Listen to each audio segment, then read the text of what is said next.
प्रभु यीशु ख्रीष्टଙ୍କ नामରେ ମୁଁ ଆଉ ଥରେ ମୋର ଓଡ଼ିଶାରେ ଥିବା ଭାଇ ଭଉଣୀମାନଙ୍କୁ शुभेच्छा ଜଣାଏ। ମୁଁ ଆଶା କରେ ଆମେମାନେ ସମସ୍ତେ ଭଲରେ ଅଛୁ, ସୁସ୍ଥରେ ଅଛୁ।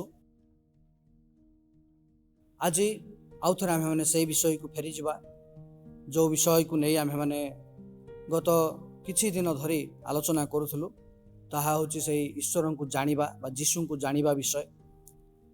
ବିଭିନ୍ନ ପୁସ୍ତକରୁ ଆମେମାନେ ଆଲୋଚନା କରୁଥିଲୁ, ବ୍ୟବସ୍ଥା ପୁସ୍ତକରୁ ମଧ୍ୟ ଆମେମାନେ ଆଲୋଚନା କରିଛୁ, ଆଉ ଭାବବାଦୀମାନଙ୍କର ପୁସ୍ତକରୁ ମଧ୍ୟ ଆମେମାନେ ଆଲୋଚନା କରିଛୁ। ସୁସମାଚାରରୁ ମଧ୍ୟ ଆଜି ଆମେମାନେ ଆଲୋଚନା କରିବା ଏବଂ ପାଉଲଙ୍କର ପତ୍ରମାନଙ୍କରୁ ମଧ୍ୟ ଆମେମାନେ ଏହି ବିଷୟ ନେଇ ଚର୍ଚ୍ଚା କରିଥିଲୁ। ଆଜି ଆମେମାନେ ବିଶେଷ ଭାବରେ ଦେଖିବା ଯେ ସୁସମାଚାରରୁ ଯେଉଁ ଅଂଶଟି ଆମେ ନେଇଛୁ, ଯୋହନ ଲିଖିତ ସୁସମାଚାରରେ ଯୀଶୁଙ୍କୁ ଜାଣିବା ବା ଈଶ୍ୱରଙ୍କୁ ଜାଣିବା ବିଷୟରେ କେତେ ପ୍ରକାର ଭାବରେ ବ୍ୟାଖ୍ୟା କରାଯାଇଛି ଏବଂ ଈଶ୍ୱରଙ୍କୁ ଜାଣିବା ନିମନ୍ତେ ଯେ ସମସ୍ତ ବିଷୟର ପ୍ରୟୋଜନ ତାହା ଆମେମାନେ ଆଜି ଶିକ୍ଷା କରିବା। ଯେଉଁ ଅଂଶଟି ମୁଁ ଆପଣମାନଙ୍କ ନିମନ୍ତେ ନେଇଅଛି ଆମମାନଙ୍କର ଆଲୋଚନା ନିମନ୍ତେ, ତାହା ଆମେ ଯୋହନ ଲିଖିତ ସୁସମାଚାର 17 ଅଧ୍ୟାୟ 1ରୁ କିଛି ଅଂଶ ଆମେମାନେ ପଢ଼ିବାକୁ ଇଚ୍ଛା କରୁଛୁ, କିନ୍ତୁ ଆମେ କେବଳ ପ୍ରଥମ ତିନୋଟି ପଦ ଆମେମାନେ ପଢ଼ିବା। ଯାହା ପାଖରେ ବାଇବେଲ ଅଛି ଆପଣମାନେ ଖୋଲି ରଖିବେ ଏବଂ ଯାହା ପାଖରେ ବାଇବେଲ ନାହିଁ ମନ ଦେଇ ଶୁଣିବେ ଏବଂ ଆମର ସ୍କ୍ରିନରେ ଯେଉଁ ବାଇବେଲ ପଦ ଗୁଡ଼ିକ ଆସିବ ଆଉ ସେଇ ପଦ ଗୁଡ଼ିକୁ ଆପଣମାନେ ମନରେ ପଢ଼ୁଥିବେ। 17 ଅଧ୍ୟାୟ ଯୋହନ 17 ଅଧ୍ୟାୟ 1ରୁ 3 ପଦ। ଏଠାରେ ଏ ପ୍ରକାର ଭାବରେ ଲେଖାଯାଏ, ଯୀଶୁ ଏହି ସମସ୍ତ କଥା କହି ସ୍ୱର୍ଗ ଆଡ଼େ ଊର୍ଦ୍ଧ୍ୱ ଦୃଷ୍ଟି କରି କହିଲେ, ପିତ, ସମୟ ଉପସ୍ଥିତ ହେଲାଣି, ତୁମ୍ଭର ପୁତ୍ରଙ୍କୁ ମହିମାନ୍ୱିତ କର, ଯେପରି ପୁତ୍ର ତୁମ୍ଭକୁ ମହିମାନ୍ୱିତ କରନ୍ତି। ଯେ ପ୍ରକାର ତୁମ୍ଭେ ତାହାଙ୍କୁ ଯେଉଁ ଯେଉଁ ଲୋକମାନଙ୍କୁ ଦେଇଅଛ ସେମାନଙ୍କୁ ଅନନ୍ତ ଜୀବନ ଦେବା ନିମନ୍ତେ ତାହାଙ୍କୁ ସମସ୍ତ ମର୍ତ୍ତ୍ୟ ଉପରେ ଅଧିକାର ଦେଲ। ଆଉ ଏକମାତ୍ର ସତ୍ୟ ଈଶ୍ୱର ଯେ ତୁମ୍ଭକୁ ଓ ତୁମ୍ଭର ପ୍ରେରିତ ଯୀଶୁଖ୍ରୀଷ୍ଟଙ୍କୁ ଜାଣିବା ଅନନ୍ତ ଜୀବନ ଅଟେ। ପ୍ରଭୁ ତାହାଙ୍କର ଏହି ପଠିତ ଅଂଶ ଉପରେ ଶ୍ରବଣରେ ବୁଝିବାରେ ଆମ ସମସ୍ତଙ୍କୁ ଆଶୀର୍ବାଦ କରନ୍ତୁ। ଯୋହନ 17 ଅଧ୍ୟାୟ ଆମେମାନେ ଜାଣିଛୁ ଯେ ଏକ ମହାଯାଜକର ପ୍ରାର୍ଥନା। ପ୍ରଭୁ ଯୀଶୁଖ୍ରୀଷ୍ଟ ଏକ ମହାଯାଜକ ଭାବରେ ଆମମାନଙ୍କ ନିମନ୍ତେ ପିତାଙ୍କ ନିକଟରେ ପ୍ରାର୍ଥନା କରୁଛନ୍ତି। ଆଉ ଏଠାରେ ଯେଉଁ ପଦ ଉପରେ ଆମେମାନେ ଆଲୋଚନା କରିବା ଏବଂ ଯେଉଁ ପଦରେ ଆମର ମୁଖ୍ୟ ବିଷୟ ଲୁକାୟିତ ଅଛି ତାହା ହେଉଛି ସେ 3 ପଦ। ଆଉ ସେ 3 ପଦରେ ଯୀଶୁ ଏହା ପ୍ରାର୍ଥନା ଦ୍ୱାରା ଈଶ୍ୱରଙ୍କ ନିକଟରେ ବିନତି କରୁଛନ୍ତି। ଆଉ 3 ପଦରେ ଯେଉଁ କଥା ଯୀଶୁ ସହଜ ଏବଂ ସରଳ ଭାବରେ କହିଛନ୍ତି ତାହା ବୁଝିବା ନିମନ୍ତେ ଆମମାନଙ୍କୁ କୌଣସି କଷ୍ଟ ନାହିଁ, ସରଳ ଏବଂ ବହୁତ ସହଜ। ଏଠାରେ ଧର୍ମତତ୍ତ୍ୱର ମଧ୍ୟ କୌଣସି ଜଟିଳତା ନାହିଁ। କିନ୍ତୁ ଯଦି ଆମେମାନେ 3 ପଦର ତାର ପ୍ରେକ୍ଷାପଟକୁ ଦେଖିବା, ଅନେକ ସମୟରେ ଏହି ଜିହୋବା ୱିଟନେସ୍ ଯେଉଁମାନେ ଅଛନ୍ତି, ଜିହୋବା ସାକ୍ଷୀ ଯାହାକୁ କୁହାଯାଏ, ସେମାନେ ଏହି ପଦକୁ ନେଇ ବିଭିନ୍ନ ଭାବରେ ଯୀଶୁଙ୍କ ବିରୋଧରେ କଥା କହିଥାନ୍ତି। ଯୀଶୁଙ୍କର ସତ୍ୟତାକୁ ଅବସ୍ଥାନକୁ ସେମାନେ ଅସ୍ୱୀକାର କରିଥାନ୍ତି। ତ୍ରିତ୍ୱ ଈଶ୍ୱରକୁ ସେମାନେ ଅସ୍ୱୀକାର କରିଥାନ୍ତି। ଆଉ ଏଇଠାରେ କାହିଁକି ସେମାନେ ପ୍ରଶ୍ନ କରନ୍ତି ଯେ ଯୀଶୁ ପ୍ରାର୍ଥନା କରୁଛନ୍ତି ଯେ ଏକମାତ୍ର ସତ୍ୟ ଈଶ୍ୱର ଯେ ତୁମ୍ଭେ। କିନ୍ତୁ ପ୍ରିୟ ବନ୍ଧୁଗଣ, ଗୋଟିଏ ପଦ ଉପରେ ବ୍ୟାଖ୍ୟା କରି ଆମେମାନେ କୌଣସି ଧର୍ମତତ୍ତ୍ୱକୁ ଆଲୋଚନା କରିନପାରୁ ବା ଧର୍ମତତ୍ତ୍ୱକୁ ତିଆରି କରିନପାରୁ।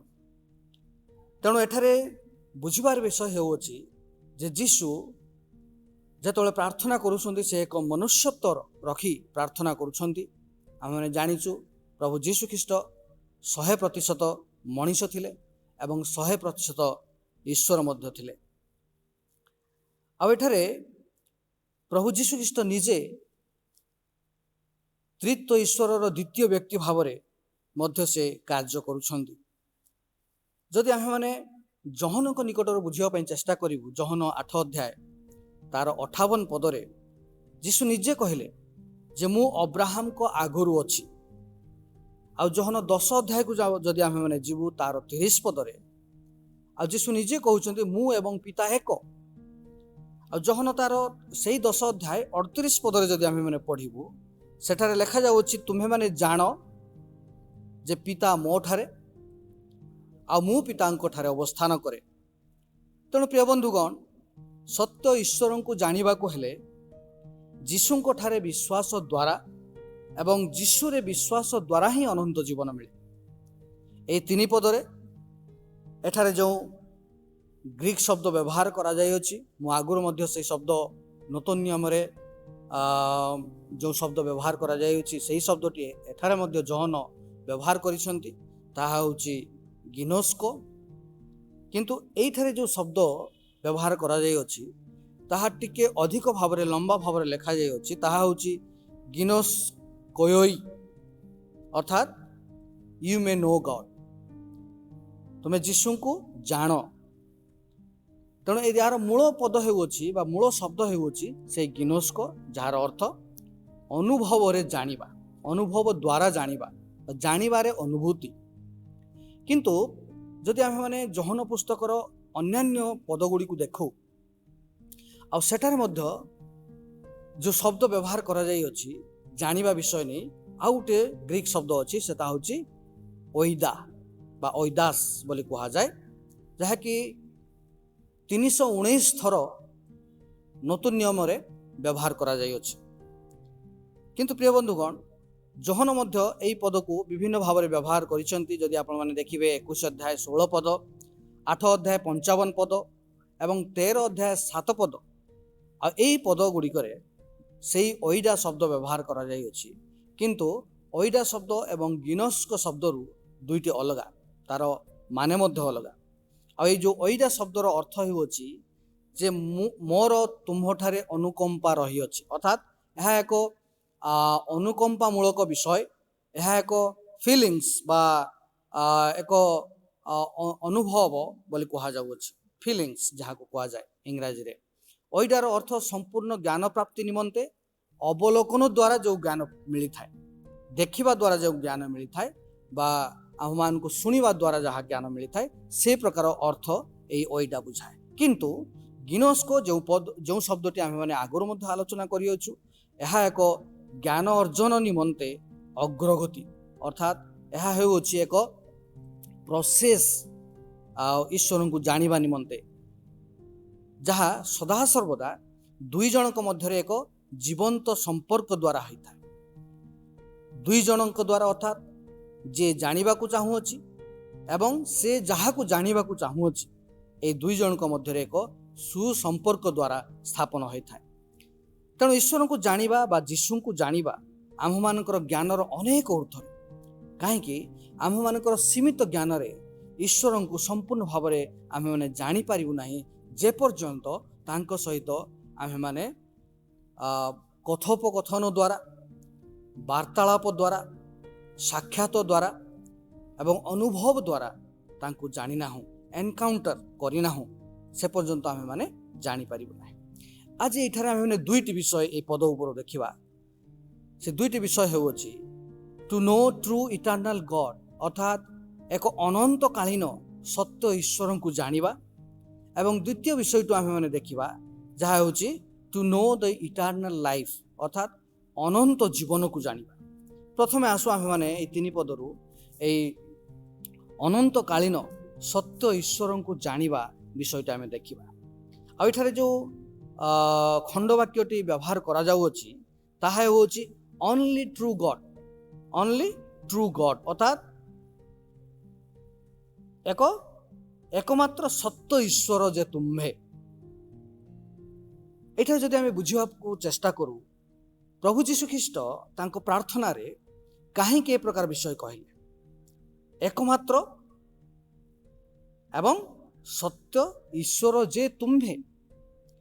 ପ୍ରଭୁ ଯୀଶୁ ଖ୍ରୀଷ୍ଟଙ୍କର କହିବାର ଅର୍ଥ ଥିଲା ଯେ ସେଠାରେ ଏକମାତ୍ର ଈଶ୍ୱର ଅଛନ୍ତି, କିନ୍ତୁ ତାର ବିପରୀତ ଦିଗକୁ ଯଦି ଆମେମାନେ ଚିନ୍ତା କରିବା ବା ପ୍ରଭୁ ଯୀଶୁ ଖ୍ରୀଷ୍ଟ ଯେଉଁ ଉଦ୍ଦେଶ୍ୟ ନେଇ ଏହା କହୁଛନ୍ତି ତାହା ହେଉଛି ଯେ ସେଠାରେ ଆହୁରି ଅନେକ ମିଥ୍ୟା ଦେବଗଣ ମାନେ ଅଛନ୍ତି, ଦେବତା ମାନେ ଅଛନ୍ତି, ଆଉ ସେମାନଙ୍କ ନିମନ୍ତେ ବୁଝିବାର ବିଷୟ ଯେ ସେଠାରେ କେବଳ ଏକମାତ୍ର ଈଶ୍ୱର ଆଉ ସତ୍ୟ ଈଶ୍ୱର ଅଛନ୍ତି।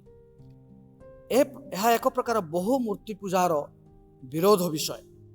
ଏଠାରେ ଯୀଶୁଙ୍କୁ ପ୍ରତିବାଦ କରିବାର କୌଣସି ବିଷୟ ଆମେ ପାଉନାହୁଁ। ପ୍ରଥମ ଜହନ ଯଦି ଆମେ ପଢ଼ିବା 5:20 ପଦ, ଆଉ ସେଠାରେ ଜହନଙ୍କ ଲିଖିତ ସେଇ ପତ୍ର ଗୁଡ଼ିକରେ, ସେ ପ୍ରଥମ ପତ୍ରରେ ଜହନ କହନ୍ତି ଯୀଶୁ ଖ୍ରୀଷ୍ଟ ହିଁ ସତ୍ୟ ଈଶ୍ୱର ଏବଂ ସେ ହିଁ ଅନନ୍ତ ଜୀବନ। ଆସୁ ଆମେମାନେ ଅଳ୍ପ ସମୟ ସତ୍ୟ ଈଶ୍ୱରଙ୍କୁ କାହିଁକି ଜାଣିବା ବା କେମିତି ଜାଣିବା ସେଇ ବିଷୟ ନେଇ ଆଲୋଚନା କରିବା। ଯଦି ଆମେ ସୃଷ୍ଟିକୁ ଫେରିଯାଉ, କ୍ରିଏସନ୍ ଷ୍ଟୋରିକୁ ଦେଖୁ, ଫଲ୍ ଅଫ୍ ମ୍ୟାନ୍, ମଣିଷର ପତନକୁ ଦେଖୁ, ଆଉ ସେଠାରୁ ଆମେ ଜାଣିପାରୁ ଯେ ଯେତେବେଳେ ମଣିଷର ପତନ ହେଲା ସେତେବେଳେ ଏକ ଅଭାବନୀୟ ପରିସ୍ଥିତି ଉପୁଜିଲା। ଆଉ ସେଇ ଅଭାବ କ'ଣ ଥିଲା ନା ଜ୍ଞାନର ଅଭାବ ହେଲା। ଅର୍ଥାତ୍ ଐଶ୍ୱର୍ଯ୍ୟ ଯେଉଁ ଜ୍ଞାନ ମଣିଷ ନିକଟରେ ଥିଲା ତାହା ସେ ହରାଇଲା। ଯେ ପର୍ଯ୍ୟନ୍ତ ସେ ଈଶ୍ୱରଙ୍କୁ ଅନୁଭବ କରୁଥିଲା ସେ ପର୍ଯ୍ୟନ୍ତ ତା ନିକଟରେ ସେ ଜ୍ଞାନ ଥିଲା ଏବଂ ସେ ଈଶ୍ୱରଙ୍କର ଆଜ୍ଞାକୁ ମାନୁଥିଲା ଏବଂ ସେ ଖୁସି ଥିଲା। କିନ୍ତୁ ଯେତେବେଳେ ସେ ପତନ ହେଲା, ଅର୍ଥାତ୍ ମଣିଷର ପତନ ହେଲା, ସେ ଯେତେବେଳେ ସେଇ ଫଲେନ୍ ସ୍ପିରିଟ୍ ଅର୍ଥାତ୍ ପତିତ ଆତ୍ମାର ସଂସ୍ପର୍ଶରେ ଆସିଲା, ଆଉ ସେତେବେଳେ ତାର ସମସ୍ତ ବିଷୟ ସେ ହରାଇଲା। ଅର୍ଥାତ୍ ଈଶ୍ୱରଙ୍କର ଯେଉଁ ଜ୍ଞାନ ତା ନିକଟରେ ଥିଲା ତାହା ସେ ହରାଇଲା, ଯାହାଫଳରେ ତା ପାଖରେ ଅନ୍ୟାନ୍ୟ ବିଷୟ ଯେଉଁ ସମସ୍ତ ଥିଲା ତାହା ମଧ୍ୟ, ତାର ଅର୍ଥ ହେଉଛି ସବୁ କିଛି ସେ ହରାଇଲା। ସେଇଦିନ ଠାରୁ ମନୁଷ୍ୟ ତାର ସୃଷ୍ଟିକର୍ତ୍ତାଙ୍କୁ ଭୁଲିଗଲା ଏବଂ ଅଶିକ୍ଷିତ ହୋଇଗଲା, ଅନଏଜୁକେଟେଡ୍ ଭଳି ଆଚରଣ କଲା। କାହିଁକି ନା ସେ ସୃଷ୍ଟିକର୍ତ୍ତାଙ୍କୁ ଭୁଲି ଯାଇ ସୃଷ୍ଟିକର୍ତ୍ତାଙ୍କର ଯେଉଁ ବିଷୟ ଗୁଡ଼ିକ, ସୃଷ୍ଟିର ବିଷୟ ଗୁଡ଼ିକୁ ସେ କ'ଣ କଲା, ମୂର୍ତ୍ତି ଭଳି ପୂଜା କରିବା ପାଇଁ ଆରମ୍ଭ କଲା, ଅଶିକ୍ଷିତ ଆଚରଣ କଲା, ମୂର୍ତ୍ତି ନିର୍ମାଣ କରି ପୂଜା ଆରମ୍ଭ କଲା। ପୃଥିବୀରେ ବିଭିନ୍ନ ଧରଣର ମୂର୍ତ୍ତି ପୂଜା ଆମେମାନେ ପାଉ। ମନୁଷ୍ୟ ସେହିଦିନ ଠାରୁ ଆଜି ମଧ୍ୟ ସେହି ପ୍ରକାର ଭାବରେ କରେ। କିନ୍ତୁ ପ୍ରିୟ ବନ୍ଧୁଗଣ, ସେହି ମଣିଷର ପତନ ନିକଟରୁ ଆଜି ପର୍ଯ୍ୟନ୍ତ ମଣିଷ ଈଶ୍ୱରଙ୍କର ଅନ୍ୱେଷଣରେ ରହିଅଛି, ଏକମାତ୍ର ଈଶ୍ୱରଙ୍କର ଅନ୍ୱେଷଣରେ ରହିଅଛି। ଆଉ ପ୍ରତ୍ୟେକ ମଣିଷର ମସ୍ତିଷ୍କରେ ଏହା ମଧ୍ୟ ରହିଅଛି, ଜ୍ଞାନରେ ଏହା ମଧ୍ୟ ରହିଅଛି, ସେଠାରେ ଏକମାତ୍ର ଈଶ୍ୱର ଅଛନ୍ତି, ଅର୍ଥାତ୍ ଈଶ୍ୱର ଏକ ବୋଲି ସମସ୍ତେ କହିଥାନ୍ତି। କିନ୍ତୁ ପ୍ରିୟ ବନ୍ଧୁଗଣ, ଈଶ୍ୱରଙ୍କୁ କି ପ୍ରକାର ଭାବରେ ସେମାନେ ଖୋଜିକି ପାଇବେ, ଅନ୍ୱେଷଣ କରିବେ, ଜାଣିପାରିବେ, ସେଥିପାଇଁ ସେମାନେ କ'ଣ କରୁଛନ୍ତି, ଆଉ ସେମାନେ ମୃତପ୍ରାୟ ଅଛନ୍ତି, ଅସମ୍ଭାଳ ହେଇଛନ୍ତି। ଯଦି ଏହି ପୃଥିବୀରେ ଈଶ୍ୱର ବୋଲି କେହି ନାହାନ୍ତି ତାହେଲେ ଏହି ପୃଥିବୀ ଅସମ୍ଭାଳ ହେଇଯିବ। ଆଉ ସେଥିପାଇଁ ସେମାନେ କ'ଣ କରୁଛନ୍ତି, ତାଙ୍କର ଏକ ଦରକାର ଥିଲା, ଏକ ଈଶ୍ୱରଙ୍କୁ ସେମାନେ ଯେଭଳି ପାଆନ୍ତି, ଆଉ ସେ ଈଶ୍ୱରଙ୍କର ଅନ୍ୱେଷଣରେ ସେମାନେ ଲାଗିଛନ୍ତି। ତେଣୁ ମନୁଷ୍ୟ ଈଶ୍ୱରଙ୍କୁ ଜାଣିବା ବା ପାଇବା ନିମନ୍ତେ, ଦରକାର ନିମନ୍ତେ ମଣିଷ କ'ଣ କଲା, କାଠଗଣ୍ଡି ନିର୍ମାଣ କଲା, ପଥର ନିର୍ମାଣ କଲା, କାଠଗଣ୍ଡିକୁ ସଜେଇଲା, ଠାକୁର ତିଆରି କଲା, ପଥରକୁ ସଜେଇଲା, ସେ ମୂର୍ତ୍ତି ନିର୍ମାଣ କଲା ଏବଂ ତା ନିକଟରେ ପ୍ରଣାମ କଲା। ତା ନିକଟରେ ଆଉ କୌଣସି ଉପାୟ ନଥିଲା। ସେ ସତ୍ୟ ଈଶ୍ୱରଙ୍କର ଜ୍ଞାନ ସେ ହରେଇଛି, ଯାହାଫଳରେ ସେ ସତ୍ୟ ଈଶ୍ୱରଙ୍କ ନିକଟରୁ ଦୂରକୁ ଚାଲିଯାଇଛି। ଆଉ ସେ ଶେଷରେ କ'ଣ କଲା, ଏହି ପୃଥିବୀର ଯେଉଁ ନ୍ୟାଚୁରାଲ ଜିନିଷ, ଯେଉଁ ପ୍ରାକୃତିକ ଜିନିଷ, ସୂର୍ଯ୍ୟ, ଚନ୍ଦ୍ର, ନକ୍ଷତ୍ର, ଆଉ ଏହି ସମସ୍ତ ବିଷୟକୁ ସେ ପୂଜା କରିବା ପାଇଁ ଆରମ୍ଭ କଲା। କାରଣ ମନୁଷ୍ୟର ଯେଉଁ ମାନସିକ ଜ୍ଞାନ, ମେଣ୍ଟାଲ ଏବଂ ସ୍ପିରିଚୁଆଲ, ତାର ମୃତ ହେଲା। ଅର୍ଥାତ୍ ମାନସିକ ଭାବେ, ଆତ୍ମିକ ଭାବେ ମଣିଷର ମୃତ୍ୟୁ ହେଲା। ତେଣୁ ପ୍ରିୟ ବନ୍ଧୁଗଣ, ଏକମାତ୍ର ସତ୍ୟ ଈଶ୍ୱରଙ୍କୁ ନ ଜାଣିବା ଆମମାନଙ୍କ ନିମନ୍ତେ ଏକ ମୃତପ୍ରାୟ ବ୍ୟକ୍ତି ଭଳି। ଯେଉଁମାନେ ଈଶ୍ୱର ନାହାନ୍ତି ବା ନାସ୍ତିକ, ସେମାନେ ବିଶ୍ୱାସ କରନ୍ତି ସେଠାରେ ଈଶ୍ୱର ନାହାନ୍ତି, ସେମାନେ ଠିକ୍ ଏ ପ୍ରକାର ଲୋକ ଯେଉଁମାନେ ଅନ୍ଧକାରରେ ମରିଯାଆନ୍ତି, ଅର୍ଥାତ୍ ଅନ୍ଧକାରରେ ମୃତ ବ୍ୟକ୍ତି।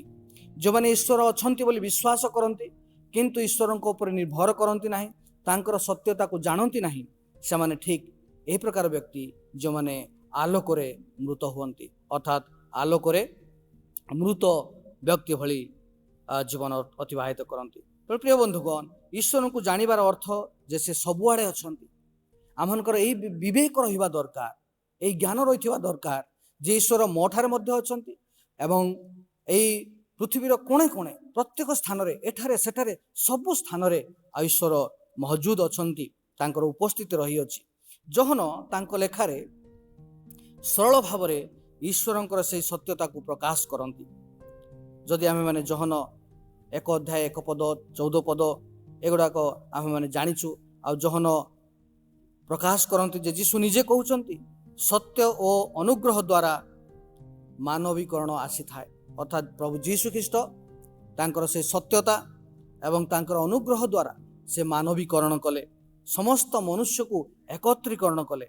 ଆଉ ଈଶ୍ୱର ଯୀଶୁଙ୍କ ଦ୍ୱାରା ଦେହବନ୍ତ ହୋଇ ଏହି ପୃଥିବୀରେ ବସବାସ କଲେ।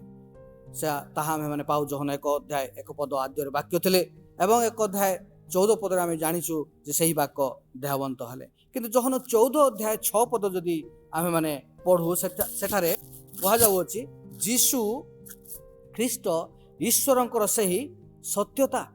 ପ୍ରଭୁ ଯୀଶୁ ଖ୍ରୀଷ୍ଟ ହିଁ ଈଶ୍ୱରଙ୍କର ସେହି ସତ୍ୟତା, ଯିଏ ଅବତାର ନେଇ ଏହି ପୃଥିବୀକୁ ଆସିଲେ। ଆଉ ଯେଉଁ ବିଷୟଟି ମୋଶା ଯେତେବେଳେ ଈଶ୍ୱରଙ୍କ ସହିତ ସାକ୍ଷାତ କରୁଥିଲେ, ଗତ ଥର ମଧ୍ୟ ଆମେ ସେ ବିଷୟଟି ମୋଶାଙ୍କ ବିଷୟରୁ ଯେତେବେଳେ ଆଲୋଚନା କରୁଥିଲୁ, ଆଉ ସେତେବେଳେ ମଧ୍ୟ ମୁଁ କହିଥିଲି ଯେ ମୋଶାଙ୍କ ସହିତ ଈଶ୍ୱର ଯେତେବେଳେ ସାକ୍ଷାତ କରି ସେମାନେ କଥୋପକଥନ କରୁଛନ୍ତି, ଆଉ ଏହି ପ୍ରଭୁ ଯୀଶୁ ଖ୍ରୀଷ୍ଟଙ୍କର ଆଗମନ ବିଷୟରେ ମଧ୍ୟ ସେମାନେ ବାର୍ତ୍ତାଳାପ କରୁଛନ୍ତି। ଯୋହନ 8 ଅଧ୍ୟାୟ ତାର 25 ପଦରୁ 47 ପଦ ବହୁତ ବଡ଼ ଅଂଶ ଯଦି ଆପଣମାନେ ଘରେ ପଢ଼ିବେ ଆଉ ଜାଣିପାରିବେ, ଏହି ବିଷୟଟି ହେଉଅଛି ସେହି ପ୍ରଭୁ ଯୀଶୁ ଖ୍ରୀଷ୍ଟଙ୍କର ଆଗମନ ବିଷୟରେ। ଅର୍ଥାତ୍ ଈଶ୍ୱରଙ୍କର ପରିତ୍ରାଣର ଯୋଜନା ଅନୁସାରେ ମଣିଷ ସମାଜ ନିମନ୍ତେ ପ୍ରଭୁ ଯୀଶୁ ଖ୍ରୀଷ୍ଟଙ୍କୁ ଏହି ପୃଥିବୀକୁ ସେ ପ୍ରେରଣ କଲେ। ଆଉ ତାହା ହିଁ ସତ୍ୟ। ତେଣୁ ସତ୍ୟକୁ ଜାଣ, ସତ୍ୟ ତୁମମାନଙ୍କୁ ମୁକ୍ତ କରିବ, ଏ ପ୍ରକାର ବିଷୟ ପ୍ରଭୁ ଯୀଶୁ ଖ୍ରୀଷ୍ଟ ଆଉ ସମସ୍ତଙ୍କୁ ମଧ୍ୟ ଶିକ୍ଷା ଦେଇଛନ୍ତି। ଯଦି ଆମେମାନେ ଦ୍ୱିତୀୟ ବିବରଣ 29 ଅଧ୍ୟାୟ 29 ପଦ ପଢ଼ିବୁ ଯେ ସେଠାରେ ଲେଖାଯାଏ, ସେଠାରେ ବହୁତ କିଛି ଗୁପ୍ତ ବିଷୟ ରହିଅଛି ଯାହାକି ତାହା ଈଶ୍ୱରଙ୍କର, କିନ୍ତୁ ଆମ୍ଭମାନଙ୍କ ନିମନ୍ତେ ଯେଉଁ ବିଷୟ ଗୁଡ଼ିକ ପ୍ରକାଶିତ ହୋଇଅଛି ତାହାକୁ ଆମ୍ଭମାନଙ୍କର ଜାଣିବାର କର୍ତ୍ତବ୍ୟ। ଦ୍ୱିତୀୟ ବିବରଣ 29 ଅଧ୍ୟାୟ 29 ପଦ। ତେଣୁ ଯୀଶୁ ଈଶ୍ୱରଙ୍କର ସତ୍ୟତାର ସେହି ପ୍ରକାଶିତ ବିଷୟ। ତେଣୁ ଆମ୍ଭମାନଙ୍କର କ'ଣ କରିବା ଉଚିତ? ଆମ୍ଭମାନଙ୍କର ସେହି ପ୍ରକାଶିତ ବିଷୟକୁ ଗ୍ରହଣ କରିବା ଉଚିତ, ବିଶ୍ୱାସ କରିବା ଉଚିତ, ଜାଣିବା ଉଚିତ ଏବଂ ଅନୁଭବ କରିବା ଉଚିତ। ଦ୍ୱିତୀୟ ବିଷୟକୁ ଆମେମାନେ ଆସୁ, ଯେ ବିଷୟଟି ଆମେମାନେ ନେଇ ଚର୍ଚ୍ଚା କରିବୁ, ତାହା ହେଉଛି ଟୁ ନୋ ଦି ଇଟର୍ନାଲ ଲାଇଫ୍, ଅର୍ଥାତ୍ ସେହି ଅନନ୍ତ ଜୀବନକୁ ଜାଣିବା। ଅନେକ ବିଶ୍ୱାସ କରନ୍ତି ଏହି ଅନନ୍ତକାଳୀନ ଜୀବନ ହେଉଅଛି ଏହା ଏକ ସ୍ୱର୍ଗୀୟ ବିଷୟ, ଆଧ୍ୟାତ୍ମିକ ବିଷୟ, ତାହା ହୁଏତ ଭବିଷ୍ୟତରେ ହେବ। କିନ୍ତୁ ପ୍ରିୟ ବନ୍ଧୁଗଣ, ଅନନ୍ତ ଜୀବନ ଆଜିଠାରୁ ଆରମ୍ଭ ହୋଇଥାଏ, ଏବେଠାରୁ ଆରମ୍ଭ ହୋଇଥାଏ। ବର୍ତ୍ତମାନ ସମ୍ଭବ ଯେତେବେଳେ ଜଣେ ବିଶ୍ୱାସୀ, ଜଣେ ଲୋକ ମନ ପରିବର୍ତ୍ତନ କରି ପ୍ରଭୁ ଯୀଶୁ ଖ୍ରୀଷ୍ଟଙ୍କୁ ତାର ବ୍ୟକ୍ତିଗତ ତ୍ରାଣକର୍ତ୍ତା ଭାବରେ ଗ୍ରହଣ କରିଥାଏ, ପାପ କ୍ଷମାର ଅନୁଭବ ପାଇଥାଏ, ଅନୁଭୂତି ପାଇଥାଏ ଏବଂ ସେ ଏକ ନୂଆ ଜୀବନ ପାଇଥାଏ, ଅର୍ଥାତ୍ ପୁନର୍ଜନ୍ମ ପାଇଥାଏ। ଆଉ ସେଇ ପୁନର୍ଜନ୍ମ ପରେ ହିଁ ତାର ଏକ ନୂତନ ଜୀବନ ଆରମ୍ଭ ହୁଏ, ଆଉ ସେ ଏଇ ବର୍ତ୍ତମାନ ଜୀବନରେ ସେ ଅନନ୍ତ ଜୀବନ ପାଇଥାଏ। ତେଣୁ ପ୍ରିୟ ବନ୍ଧୁଗଣ, ଏହା ଅନନ୍ତ ଜୀବନ ହେଉଅଛି ଏକ ବୋର୍ନ ଏଗେନ୍ ଏକ୍ସପିରିଏନ୍ସ, ଅର୍ଥାତ୍ ଏହା ଏକ ପୁନର୍ଜନ୍ମର ଅନୁଭୂତି ଯାହା ଆମମାନଙ୍କ ନିମନ୍ତେ ଜାଣିବାର ବିଷୟ। ତେଣୁ ଅନନ୍ତ ଜୀବନ ଏକ ଗୁଣ ବୈଶିଷ୍ଟ୍ୟ ଭରା ଜୀବନ। ଏଥିରେ ବହୁତ କିଛି ବିଷୟ ରହିଅଛି। ଏହି ଜୀବନ ଏକ ସହଭାଗିତାର, ଏକ ମନୋଭାବର ଆଦାନ ପ୍ରଦାନର, ଜୀବନ୍ତ ଈଶ୍ୱରଙ୍କ ଠାରେ ଐକ୍ୟତା ଭାବ ରଖି ସମ୍ପର୍କ ସ୍ଥାପନ କରିବାର ଜୀବନ। ଏହା ହିଁ ହେଉଛି ଅନନ୍ତ ଜୀବନ। ତେଣୁ ପ୍ରିୟ ବନ୍ଧୁଗଣ, ଯଦି ଆମ୍ଭେମାନେ ଈଶ୍ୱରଙ୍କୁ ଜାଣିଅଛୁ ତାହେଲେ ଆମ୍ଭେମାନେ ଅନନ୍ତ ଜୀବନ ପାଇଅଛୁ। ଆଉ ଯଦି ଆମ୍ଭେମାନେ ଅନନ୍ତ ଜୀବନ ପାଇଅଛୁ ତାହେଲେ ଆମ୍ଭେମାନେ ଈଶ୍ୱରଙ୍କ ସହିତ ସହଭାଗିତାରେ ଜୀବନ ଅତିବାହିତ କରୁଅଛୁ।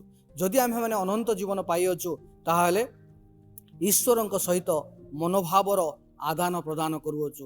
ଯଦି ଆମ୍ଭେମାନେ ଅନନ୍ତ ଜୀବନ ପାଇଅଛୁ ତାହେଲେ ଈଶ୍ୱରଙ୍କ ଠାରେ ଐକ୍ୟ ଭାବରେ ଏକ ହୋଇ ଜୀବନ ଅତିବାହିତ କରୁଅଛୁ। ଜଣେ ଉତ୍ତମ ମନୁଷ୍ୟତ୍ୱ, ଭଲ କର୍ମ, ଧାର୍ମିକ ଜୀବନ, ଧର୍ମକର୍ମ ଆମ୍ଭମାନଙ୍କୁ ଅନନ୍ତ ଜୀବନ ଦେଇ ନପାରେ। जिसाय 64 अध्याय 6 पदर लेखा जाए आम्भर धर्म कर्म सबू असुचि। रे बंधुगण अनेक समय आम मैंने आम मानकर पवित्रता को प्रकाश करने धार्मिकता को प्रकाश करने देखा आम मैंने अनेक प्रकार दान धर्म करिथाउ किंतु प्रिय बंधुगण दान धर्म द्वारा आम मान को परित्राण मिले नहीं। दान धर्म द्वारा आम मान को अनंत जीवन मिले नहीं। प्रथम जोहन 2 अध्याय 2-3 पद 4 पद एवं 5 पद जदि आपण माने पढ़िबे सेठारे ए प्रकार भाव लेखा जाए आम्भे ताहांको आज्ञा पालन करू कारण ताहांको जाणु। आम्भे ताहांको जाणु सेथिपई ताहांकर आज्ञा पालन करू। जे आज्ञा पालन न करे से ताहांको जाने नहीं। आज्ञा पालन न करी जदि से ईश्वर को जाने बोली बा यीशु कृष्ण को जाने बोली जदि से कुहे से व्यक्ति कुहे ताहले से मिथ्या कुहे, से मिथ्यावादी।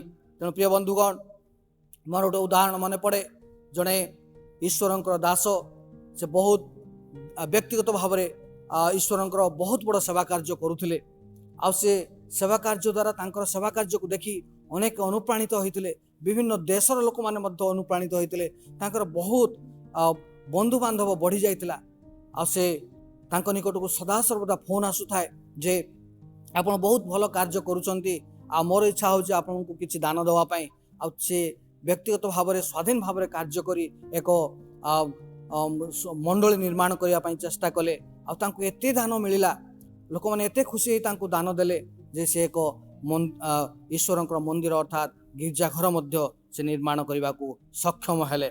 किंतु प्रिय बंधुगण से साक्ष्य कहती जे मते एते लोक जानती मते एते लोक फोन करती मते एते लोक भल पाती किंतु केही केबे हेले कहले नहीं जे मु यीशु को जाने मु ईश्वर को जाने यही विषयटी कहा सहित वार्तालाप से पाइले नहीं। तेणु प्रिय बंधुगण बाइबल कहे माथ्यू तार 7 अध्याय 22 पद 23 पद जदि आप मैंने पढ़िबे यीशु कहती अनेके यही दिन मान करे शेष दिन अनेके कहिबे प्रभु प्रभु कही आसबे आ से दिन विचार स्थान रे ठिया है कहिबे तुम्भ नाम आमे माने अनेक कार्य कलु तुम्हें क्या हमको जानी ना आउ से यीशु ख्रीष्ट उत्तर रे कहिबे मु तुम्हको जान नहीं हे अधर्माचारी दूर हो यही कथा कहिबे। तेणु प्रिय बंधुगण धर्म कर्म ए समस्त आम मानकर कर्तव्य आम मान को करने हेब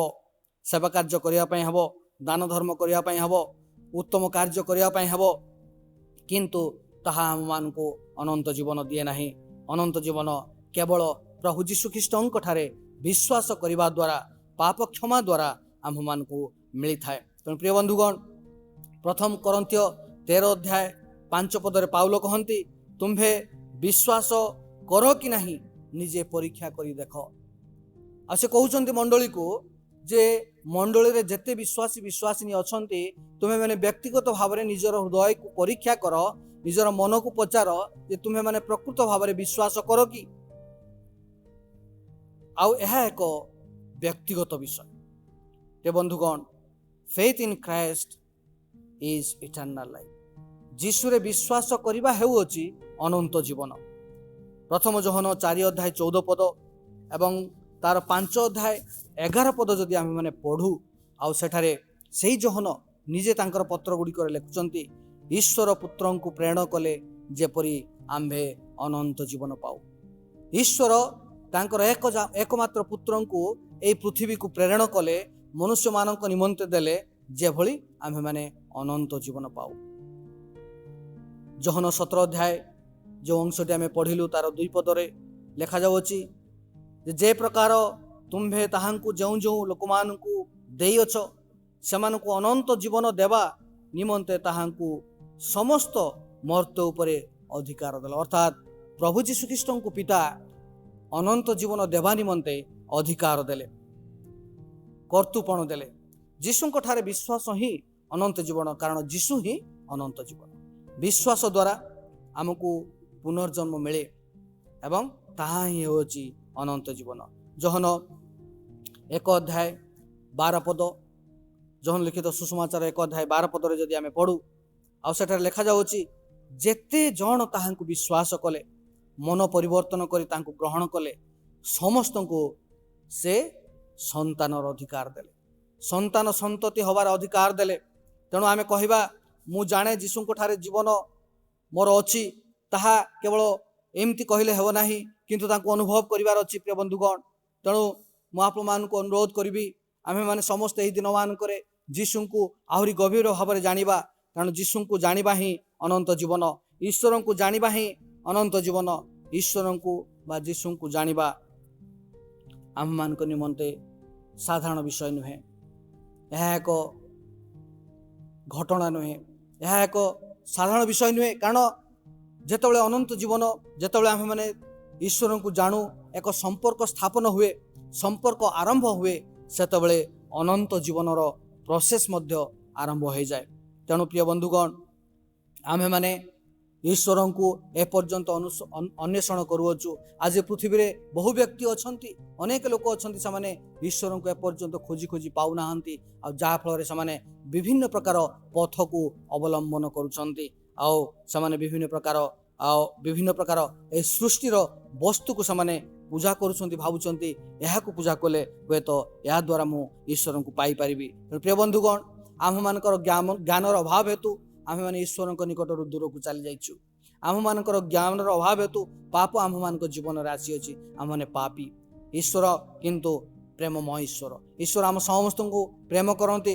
ଆଉ ଯୋହନ 3:16 ଲେଖାଯାଏ, କାରଣ ଈଶ୍ୱର ଜଗତକୁ ଏମନ୍ତ ପ୍ରେମ କଲେ ଯେପରି ଯେ କେହି ତାହାଙ୍କଠାରେ ବିଶ୍ୱାସ କରେ ସେ ବିନଷ୍ଟ ହୁଏ ନାହିଁ, କିନ୍ତୁ ଅନନ୍ତ ଜୀବନ ପାଏ। ତେଣୁ ପ୍ରିୟ ବନ୍ଧୁଗଣ, ପାପରୁ ଫେରିବାକୁ ହେଲେ ଆମମାନଙ୍କୁ ଯୀଶୁଙ୍କୁ ବିଶ୍ୱାସ କରିବା ପାଇଁ ହେବ, ଏବଂ ପାପ କ୍ଷମା ହିଁ କେବଳ ଯୀଶୁଙ୍କ ନିକଟରେ ଅଛି, ଆଉ ସେ ଯୀଶୁ ହିଁ ସେ ପାପ କ୍ଷମା ଦେଇପାରନ୍ତି। ଆଉ ଯେତେବେଳେ ଆମମାନଙ୍କର ପାପ କ୍ଷମା ହୁଏ, ଆଉ ଆମେମାନେ ଈଶ୍ୱରଙ୍କ ସନ୍ତାନ ସନ୍ତତି ବୋଲି ଅଧିକାର ପାଉ, ଆଉ ସେତେବେଳେ ଆମମାନଙ୍କର ସେଇ ଅନନ୍ତକାଳୀନ ମୁକୁଟ ଆମମାନଙ୍କ ନିମନ୍ତେ ସୁରକ୍ଷିତ ହୋଇ ରହିଥାଏ, ଏବଂ ଆମେମାନେ ଅନନ୍ତ ଜୀବନ ପାଇଥାଉ, ଅନନ୍ତ ଜୀବନର ଅଧିକାରୀ ହେଇଥାଉ।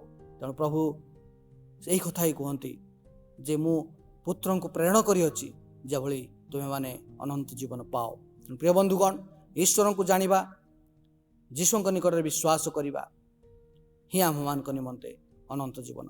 ପ୍ରଭୁ ଆମ ସମସ୍ତଙ୍କୁ ଏହି ଛୋଟ ଚିନ୍ତାଧାରାରେ ଆଶୀର୍ବାଦ କରନ୍ତୁ। ଆସନ୍ତୁ ପଦେ ପ୍ରାର୍ଥନା କରିବା।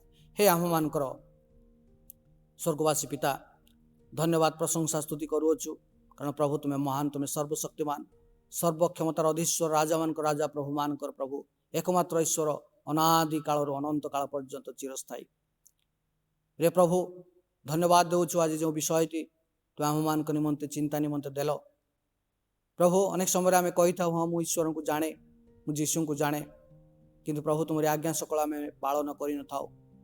ପ୍ରଭୁ, ଏହି ମୁହୂର୍ତ୍ତରେ ଆମେ ପ୍ରାର୍ଥନା କରୁଅଛୁ, ତୁମକୁ ଜାଣୁଅଛୁ, ତୁମର ଆଜ୍ଞା ସକଳ ପାଳନ କରିବା ପାଇଁ ପ୍ରତିବଦ୍ଧ ହେଉଅଛୁ।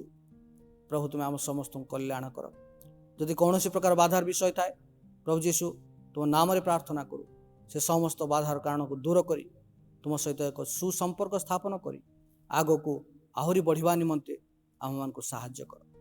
ପ୍ରଭୁ, ଆମମାନଙ୍କୁ ଅନନ୍ତ ଜୀବନର ଅଧିକାରୀ ହେବା ନିମନ୍ତେ ଯେକୌଣସି ବିଷୟର ପ୍ରয়োଜନ, ପ୍ରଭୁ ଆମେ ପ୍ରାର୍ଥନା କରୁଅଛୁ, ଆତ୍ମିକତାରେ ଆମ ସମସ୍ତଙ୍କୁ ପୂର୍ଣ୍ଣ କର। ଧନ୍ୟବାଦ ଦେଉଛୁ, ପ୍ରାର୍ଥନା ଶୁଣିଅଛ, ଯୀଶୁଙ୍କ ପବିତ୍ର ନାମରେ ମାଗୁଅଛୁ, ଆମେନ୍।